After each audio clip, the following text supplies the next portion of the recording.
I find scuba diving to be a lot more technically challenging than skydiving. So today we're gonna have the last dive. We're gonna go to the wrecks. That's gonna be a bit of a challenge. When you're skydiving, there's one thing that could kill you, and that's always in front of you, the ground. In scuba diving, many things can go wrong. The most terrifying fact is that if something happens underwater, you cannot go up. The death toll is much higher than skydiving, and about 50% of fatalities happen after the diver reaches the surface. In the last few years, I've been on a path to face my fears, whether that is of height, people, or depth of the ocean. And my next challenge found me in the most unexpected of ways.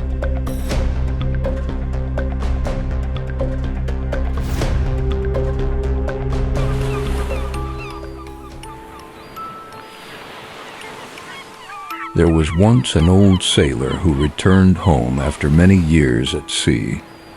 As he walked through the harbor, a townsman called out to him and said, "I've heard the sea took the lives of your forefathers. If I were you, I'd stay far from those treacherous waters." The sailor paused, calm and steady, and asked, "Tell me, where did your ancestors breathe their last?" "In their beds, The man replied proudly. safe at home." Then, if I were you, I'd stay away from that traitorous bed.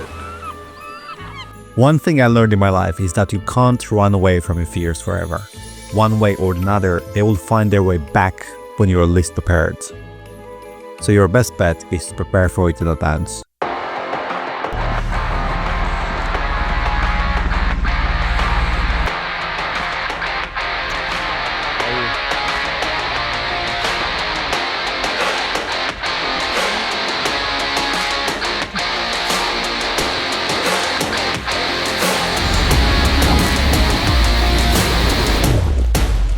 Basics of the theory, because I know you're doing the theory, but it's different if I also explain this to you a little bit, okay?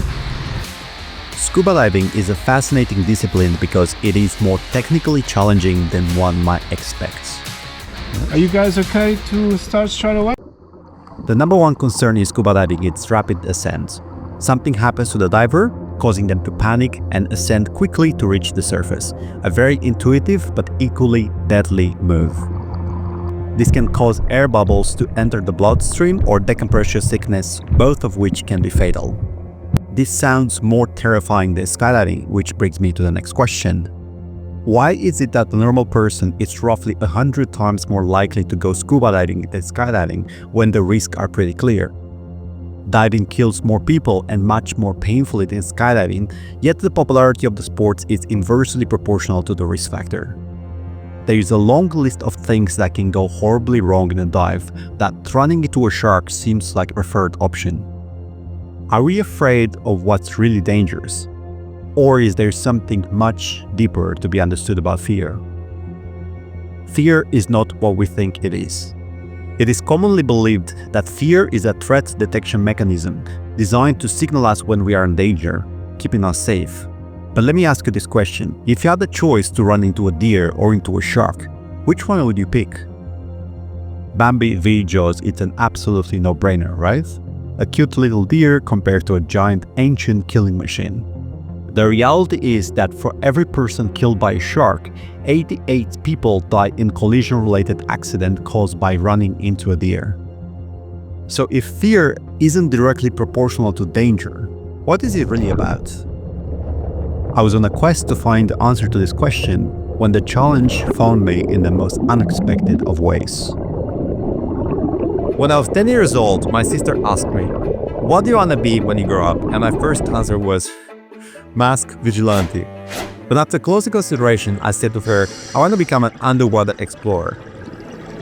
17 years later, not much progress has happened. Like most people, I put that dream into the one-day bucket, unaware that the most random event will lead to an unforgettable adventure.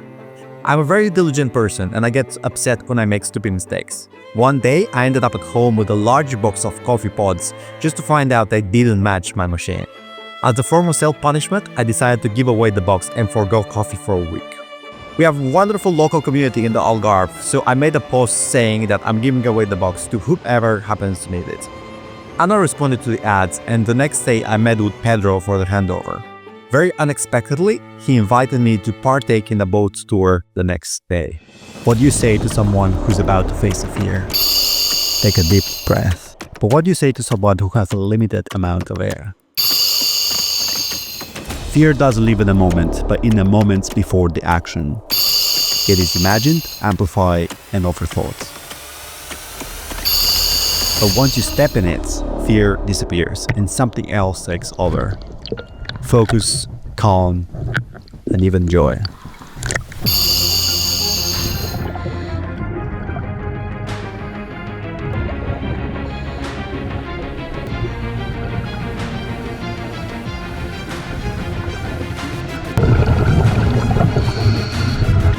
In any stressful or dangerous situation, you will always default to the lowest level of training. This is why I take training very seriously, as it can make the difference between a joyful experience and a tragic story.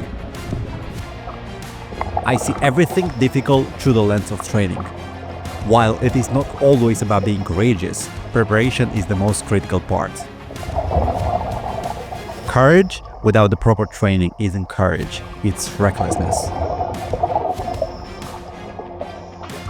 And just hold the mask on the top here if you like, and then just go.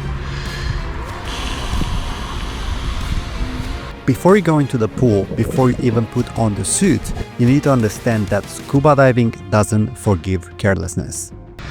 This one does not get regulated because you need to know what you have in your cylinder at all times. Mistakes can have tragic consequences, and water has a way to make us feel small and insignificant. Okay? So just watch what I do and do the same yourself. Okay? That's why training matters. It's what keeps you alive if something ever goes wrong. Pedro has a fantastic way to make the training really fun. We enjoy the process and never once felt rushed into the next step before we're comfortable and ready. What?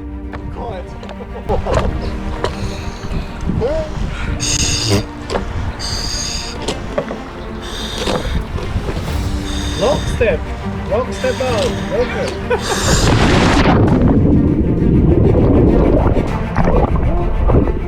He answered every single one of our questions, and boy, we had some questions for him. Do you play on top of the clothes? No. Okay. What does it mean 12 liters? So this is a capacity of 12 liters of water that you can put in this 12 liters water. Okay? Yeah, but like in terms of breathing, like how does it... But you can't breathe water. Yes. So we put air in it. But like what's happening when you press that button? Is sucking the air out or just opening some... It's taking air out of the cylinder into the BCD. No, like backwards. When you want to deflate this one, is it pulling the air back? It's taking the air out of the jacket. Alongside Ana, they made it feel like we're just a bunch of friends discovering something new, rather than a rigid class taking off a checklist. This is what? This is We learned a very cool trick to keep the goggles from fogging.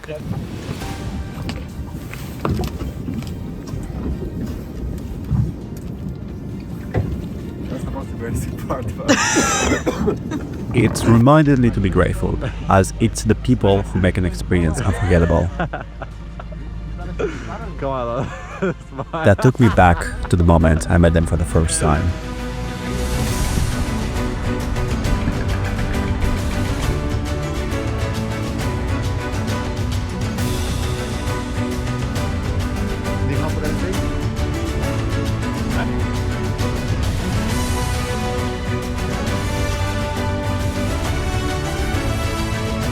That was my first adventure with Ana and Pedro. They run a local boat business aimed at showcasing the beauty of the Algarve to visitors. We saw the caves, the cliffs, and then they took us to see dolphins in their natural habitat. They are lovely people, and I learned many things about the local area, but there is one specific thing that will keep me awake at night.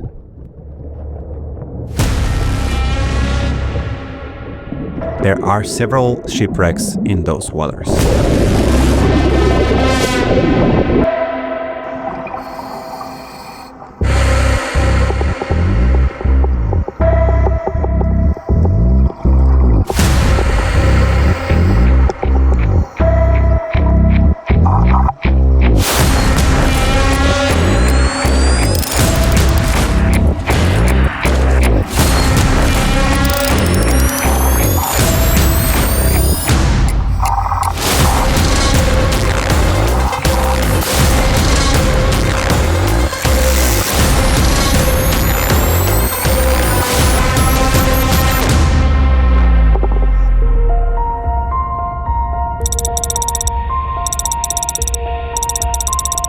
Almeida Carvalho was once part of the Portuguese Navy.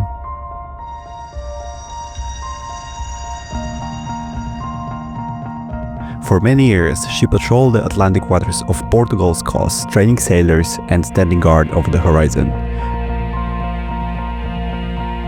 But every ship has its last ride, and hers came on the 21st of September 2013. She was sunk to serve a new purpose: to aid a different kind of life form.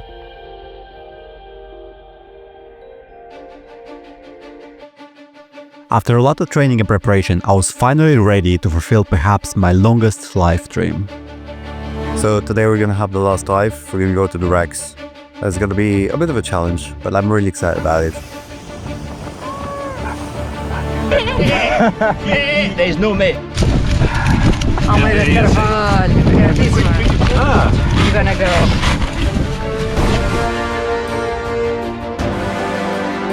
We will see this boat at a 45-degree angle, most likely.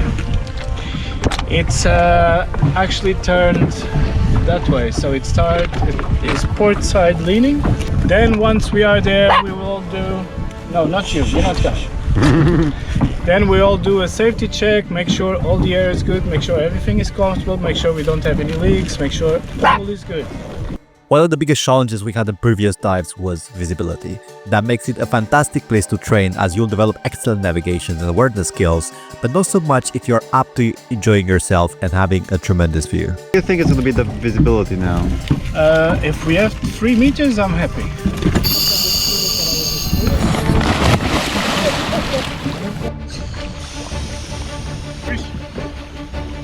You okay?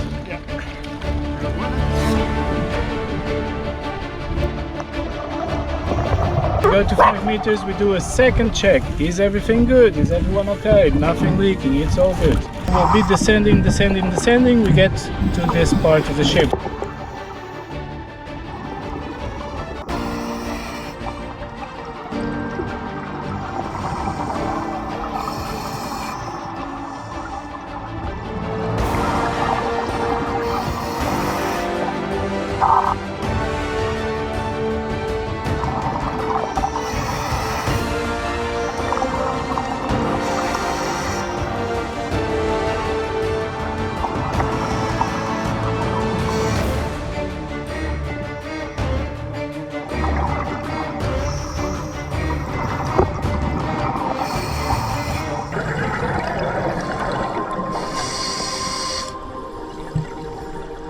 There is something really profound about exploring abandoned sites.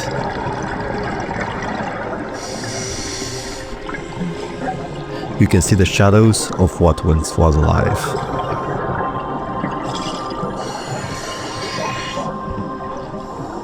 It is a testament to the passage of time and a reminder that everything will eventually fade, crumble, and be reclaimed by nature.